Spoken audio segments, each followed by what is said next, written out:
Good morning, class 9 children. Welcome back. Today is supposed to be your English literature class, but I would like to bring a bit change in today's routine because in English language, in our last class, we were discussing something very important.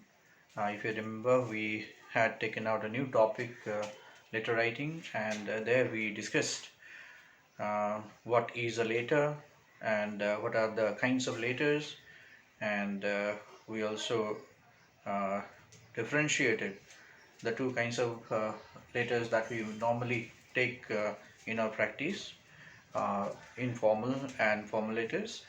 Uh, in that class, we had already discussed what is an informal letter, and we also saw the steps to write an informal letter. If you remember, there were 6 steps uh, to write an informal letter, and we also discuss the format or layout of writing uh, an informal letter. So we had a box pattern given, and there we made the boxes as per the steps that we require to write an informal letter.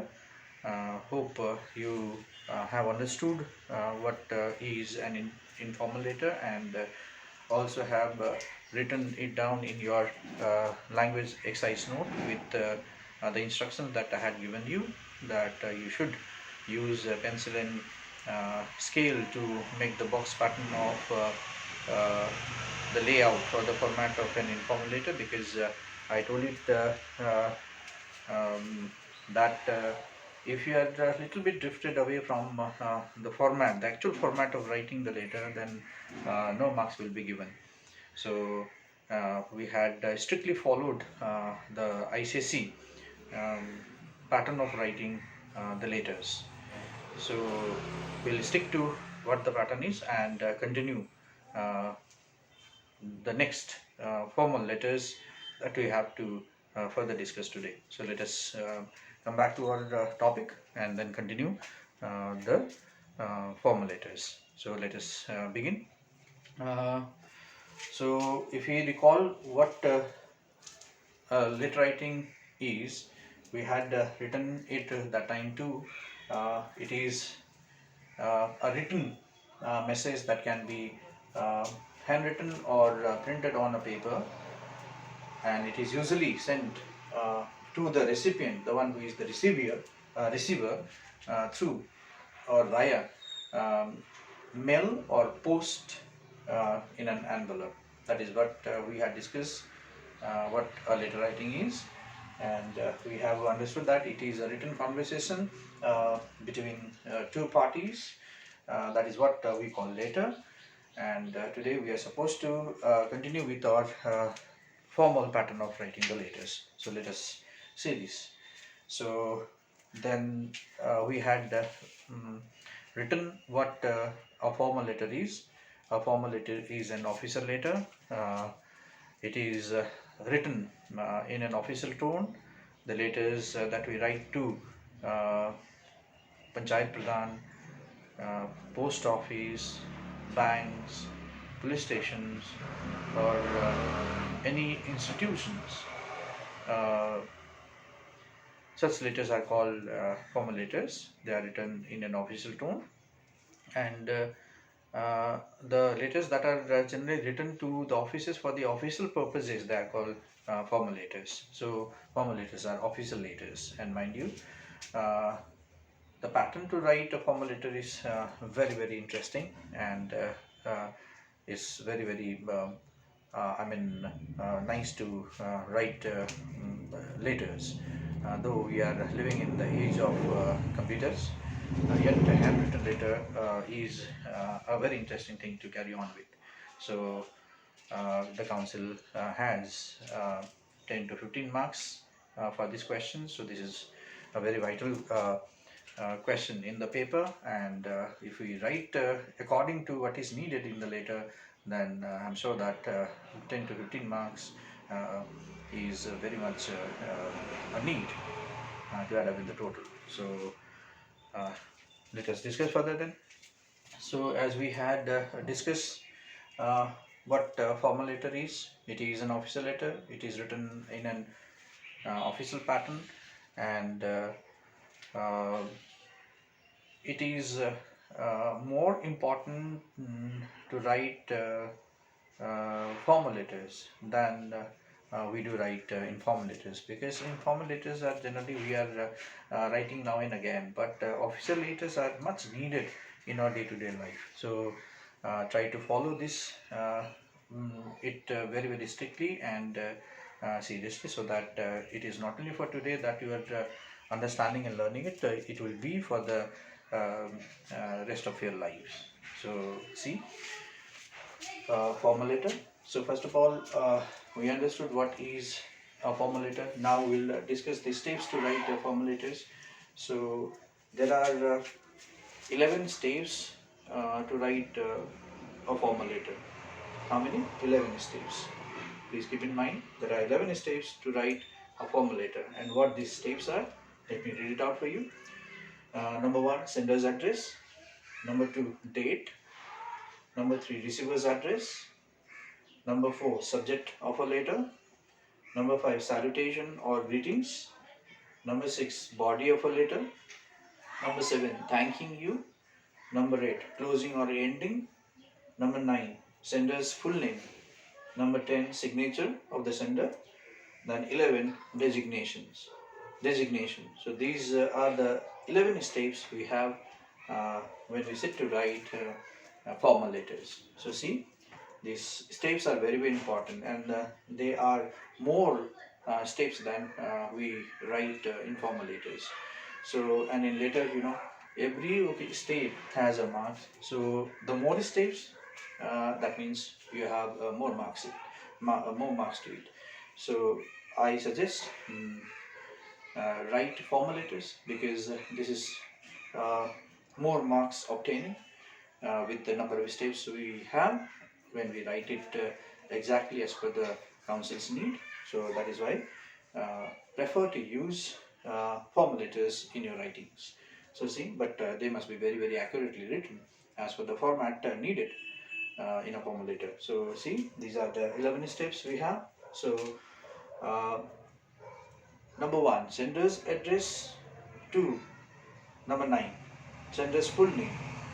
They are called compulsory steps, because in each and every official letter or formal letter, you need to have these 9 steps in your format. So these are called 1 to 9 steps are called compulsory steps.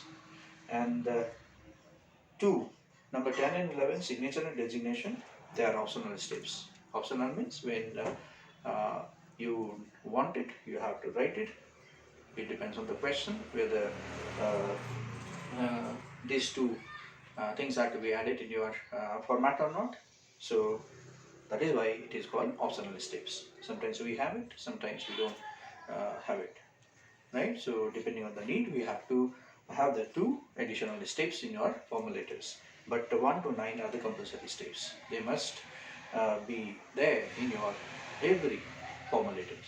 So see, so there are 11 steps. Number 1, sender's address.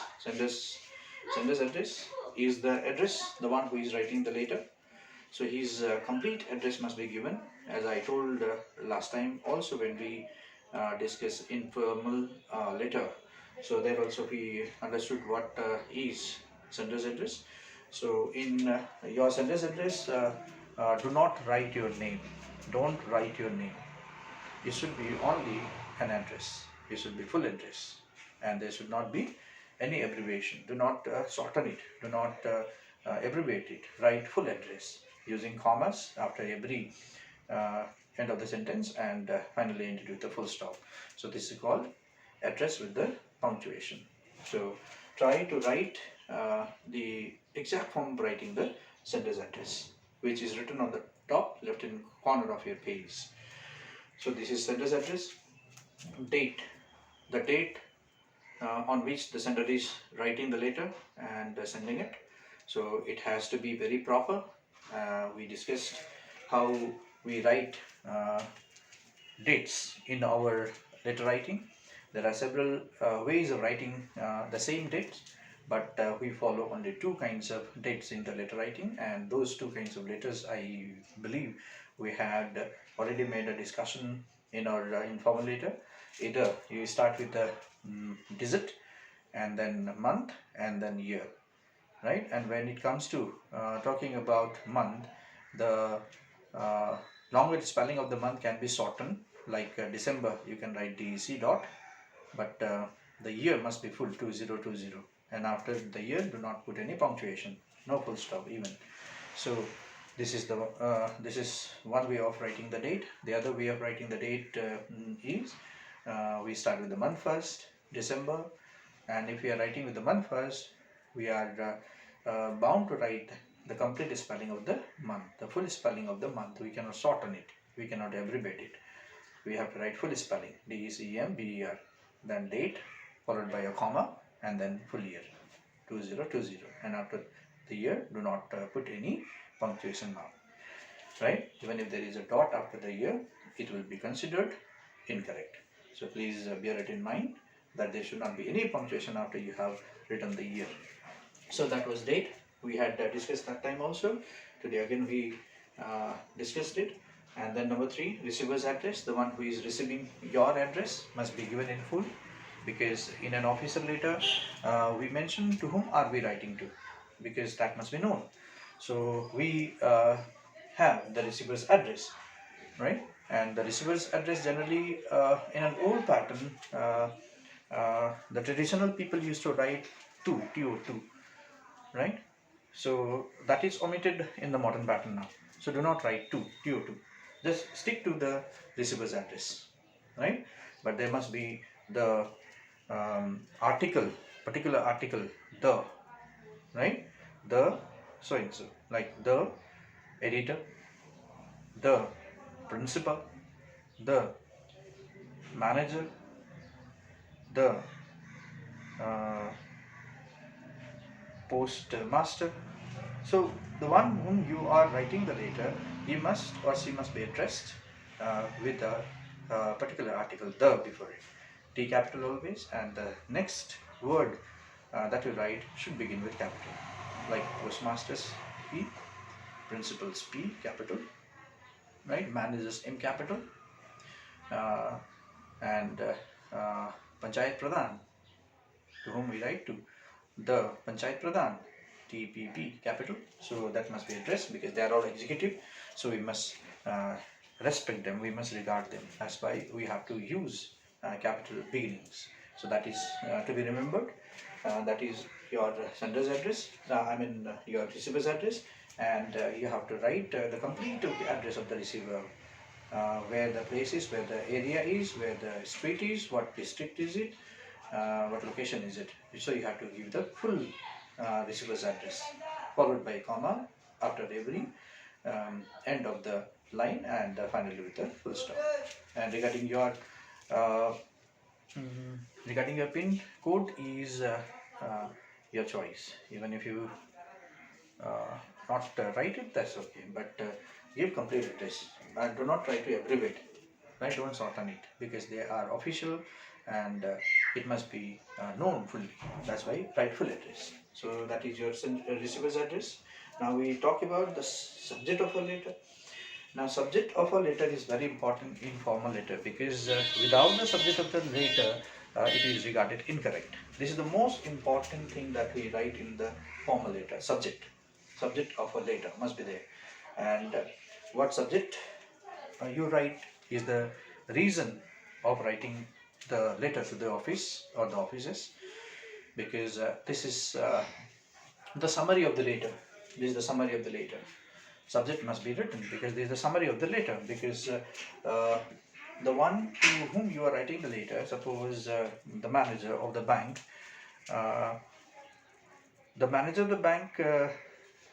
is a busy man. He has perhaps no time to read the entire letter, because not only a single letter gets to the office, there are hundreds, thousands of letters to come to the office. So he is not appointed there as a manager to sit on the chair and read all the letters, right? So what is to be done? Subject must be written because it's a summary. So the manager, who is a busy man, he would only go through the subject and try to understand what the letter is about, and then it is forwarded, verified, and the rest of the things are done according to what the letter has asked for. So this is the reason why we write subject in a formal letter, and this is a must, very important, right? And when you write a subject of the letter, the subject of the letter must be underlined. It should be underlined, right? If there are two lines, underline both the lines. But remember, do not put full stop after you have finished writing the subject of a letter, because your subject is the incomplete summary of the letter. It is an incomplete part. That's why it should not be ended with a full stop. But commas can be used when we are trying to write the different items, different things that we mention in the subject. That should be divided with commas. But at the end of the subject, do not put full stop, because this is the incomplete part of a letter. That's why don't put any punctuation mark after the subject is written. Underline the subject. If it is one line, underline one line. If there are two lines, underline both the lines, because it is the most important part of a letter, so it should be underlined. So this is subject. Then we go next. Number 5 is salutation or greetings. The start of the letter, how we greet, respected sir, respected ma'am. That is the general way how we start our letter, because we are writing to the executive people. They are officers, so we have to give our due respect to what we are writing. So they must be addressed with the word respected. R capital, so S capital, and M capital, followed by a comma. That must be done in a salutation or greeting. Then the next thing comes the body of a letter. Now, body of a letter is the main matter that we write the letter. Why are we writing the letter? What is the cause of writing the letter? Right? So this is the subject matter we have in our letter. The very subject that we write is further explained in detail in the body, which should have minimum 3 paragraphs. Minimum 3 paragraphs, I say. Right? It's more than 3 paragraphs, but do not write your formal letter less than 3 paragraphs. Otherwise, it will be considered a wrong pattern. That's why be very focused in writing the body of a letter. There must be 3 paragraphs, separate 3 paragraphs minimum to write in the body. The main object of writing the letter, we write in the body of a letter. Then comes your thanking you. So after we have finished the body of a letter, which is divided into minimum 3 paragraphs, right? So then we have thanking you. The word or the words, the thanking you previously was written in the center in the old pattern. Then it went to the right hand side, right? But now in the modern pattern, it all is written in left hand side, right? So write thanking you on the left hand side after you have written the body of a letter. T capital, Y capital, and write thanking you straight in single line. Do not break the words. Thank you, and then you in the next line, right? Write in a single line. Thanking you, T capital, Y capital, followed by a comma, right? This enough. And don't write thanks. Don't write only thank you. Write thanking you, right? So thanking you, T capital, Y capital must be given in your letter. And thereafter comes your closing or ending. After leaving one line, then we write closing or ending. How do we close? How do we end? Normally we write yours sincerely, yours faithfully. These are the official closing of our formal letters. Now you see yours, Y capital, and do not write apostrophe S. Yours, Y-O-U-R-S. It should be all joined, right? Y capital. Faithfully, F is small letter, followed by a comma. Yours sincerely, followed by a comma. Sincerely, S is small letter, right? So this must be done, right? Followed by a comma, and then comes right? The three of them, right? Sender's full name, signature, and designation. Now, let me tell you about this one. So please pay full attention because here you may make mistakes.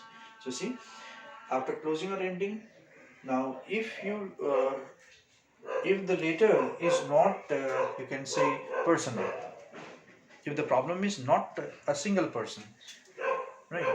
If the problem is not of a single body, right? If the problem is of a common uh, people, right? Then just write sender's full name. Write your full name on behalf of the uh, locality, the whole locality or the area where you live in. So just write your full name, but the name must be full, right? Suppose your name is Amit Kumar Gupta, right? So A capital, K capital, G capital.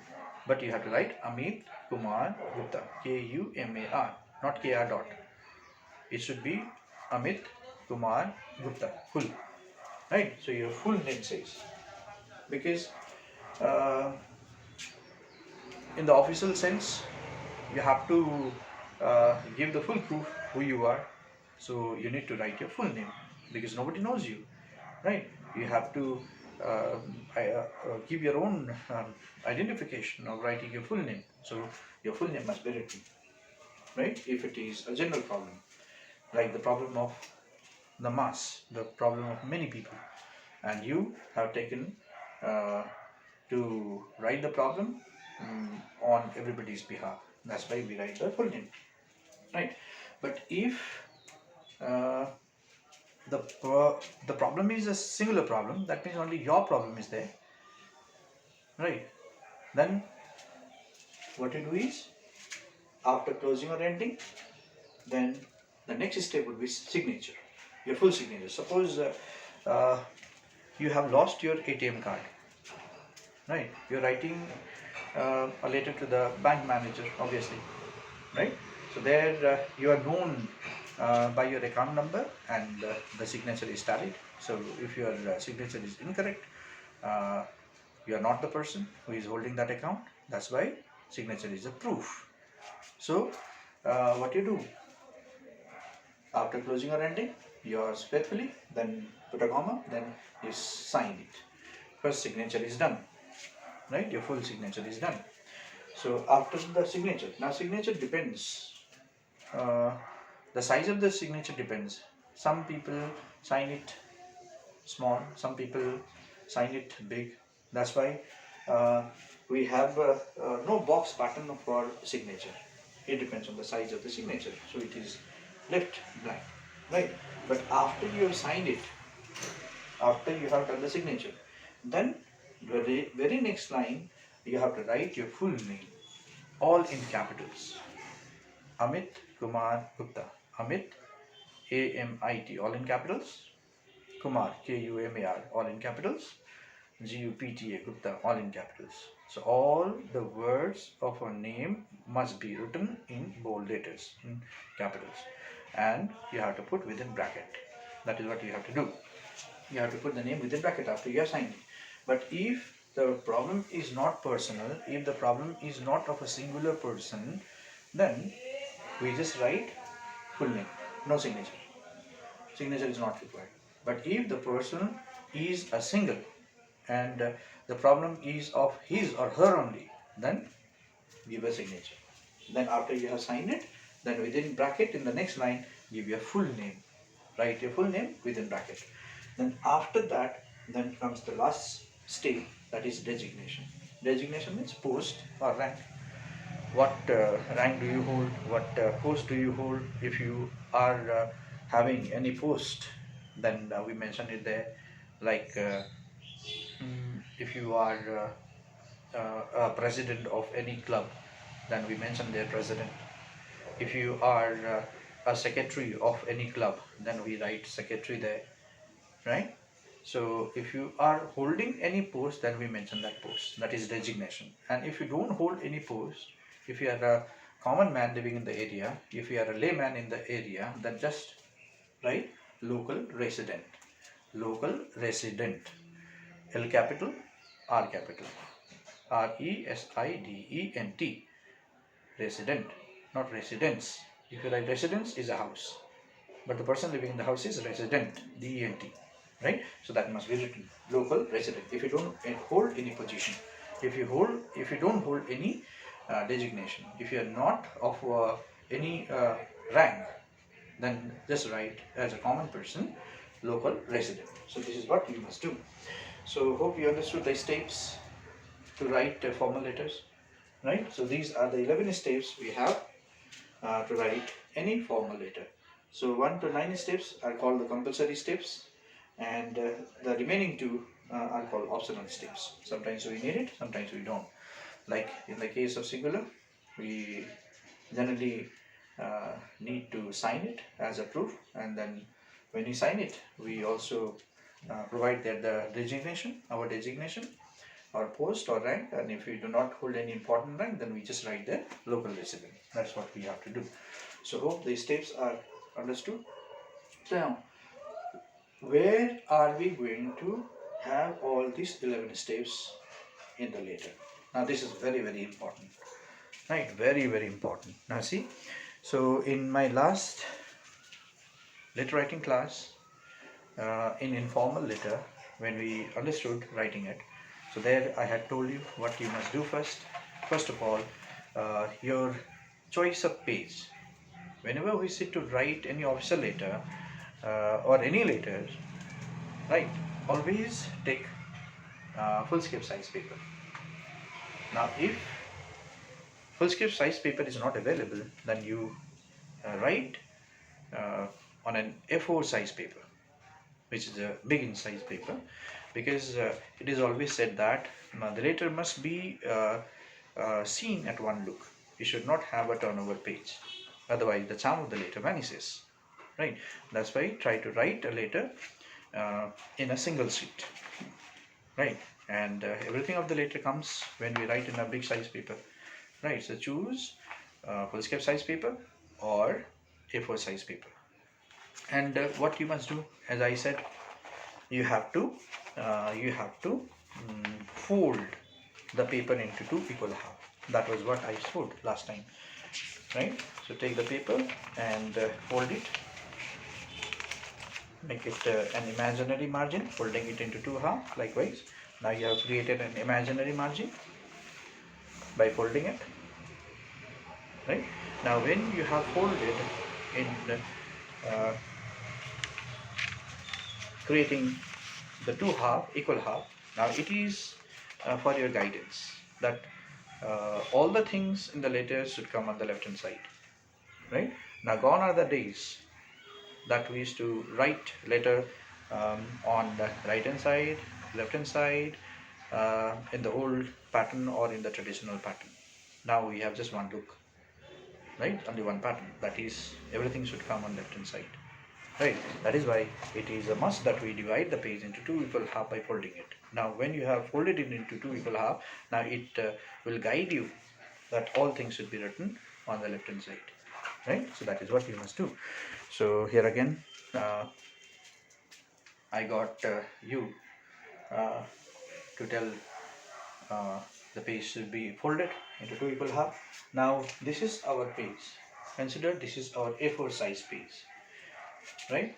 Now how do we represent the 11 steps in our letter, right? Now this is very important. I want you to do the same. Make box pattern in your language exercise note and use pencil and scale to draw it neatly, tidily in your copy, right? And when the school gets reopened, I'll see it, right? Now see, this is format or layout, right? Format of writing formal letters, or layout of writing formal letters, or pattern to write formal letters. Now this is the council pattern. Follow this. There are so many people who may advise you uh, right here, right there, right? So um, they may be right in their own sense, because this depends on to what age the people have practiced writing these. But today, council says that follow one pattern, right? So we'll be strict to follow one pattern, right? So see, this is our A4 size paper or full scale size paper. We have left hand size company margin, and our begin should be little bit inside, slightly inside, right? Leaving the margin. Now make a box of 3-4 lines, and make a box of 3-4 lines and write there number one. Number one is sender's address. Here we write sender's address, and left hand side must be all in a straight line. Right hand side may be in and out, no matter, right? Some lines are longer, some lines are shorter, it depends, right? So it's nothing to worry, but left hand side must be all uniform. They must all fall in the same line, right? This is your step number one, which is your sender's address, right? Don't write your name. As I said, it should be an address only, and a full address without any abbreviation, right? But with the punctuation after every end of your line, and end with a full stop. Then leave one line after writing step number one. Then make a single line box. A single line box. This is step number two, which is date, right? Date must be written, right, in single line. Don't write dates in the line divisions. It is never written in 2 lines or 3 lines, right? It is always written in one line, single line, and follow the pattern I told, right? Either write the digit and then month and then year, right? Or start with month, then write the date, then write the year. But after writing the year, don't put any mark, don't put any punctuation, because even if you put a dot after you have written the year, it becomes a full stop in English grammar, which is considered incorrect, right? Then see, leave one line, then you come to step number three. Step number three is your receiver's address, right? The one to whom you are writing the letter. So it must be full. And as I told you, right, don't use the word to, right?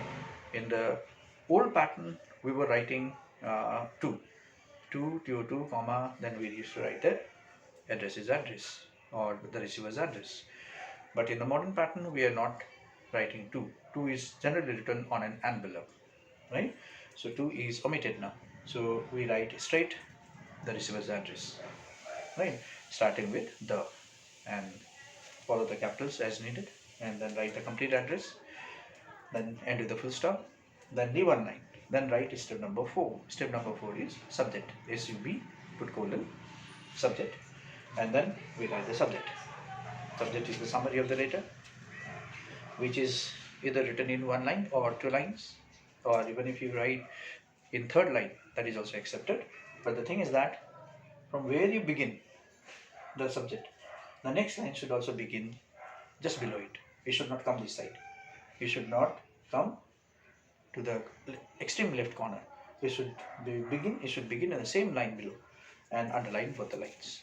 And in the summary, do not put full stop at the end of your summary, at the end of your subject, right? Then leave one line. After every step, you are leaving one line. Then step number five. Step number five is respected sir or ma'am, right? This is the salutation or greetings, how we greet, how we salute, followed by a comma. Then the first paragraph comes, the body of a letter. Now body of a letter begins after 1 line. You must leave 1 line in the modern pattern. In the traditional pattern, leaving one line was not required, because we generally used to begin our letter just below the comma, right? So it is to tell us that this is the beginning of a letter. But now, right, leave 1 line because we are beginning at the corner, left hand corner, all followed in the same line, same margin, right? So begin your first paragraph. First paragraph is called the introductory paragraph, as I told last time also, right? It is generally small paragraph, right? And then second paragraph, do not follow the ending of our first paragraph, right? In the old pattern, traditional pattern, the next paragraph is to begin just below where you have ended your first paragraph, right? But now it is of no concern. Come to left hand corner, see the first start of your paragraph, right? Catch the same and then continue. Write the second paragraph after leaving one line. One line must be left in between two paragraphs. Now, second paragraph is generally a bigger paragraph because this is a content paragraph, this is a matter paragraph, right? Here is the reason why we are writing the later. So here we write our problems, okay? And then leave one line after you have ended your second paragraph, then write third paragraph. Now, third paragraph, don't go there, write in the same line, same margin. Third paragraph continues, right?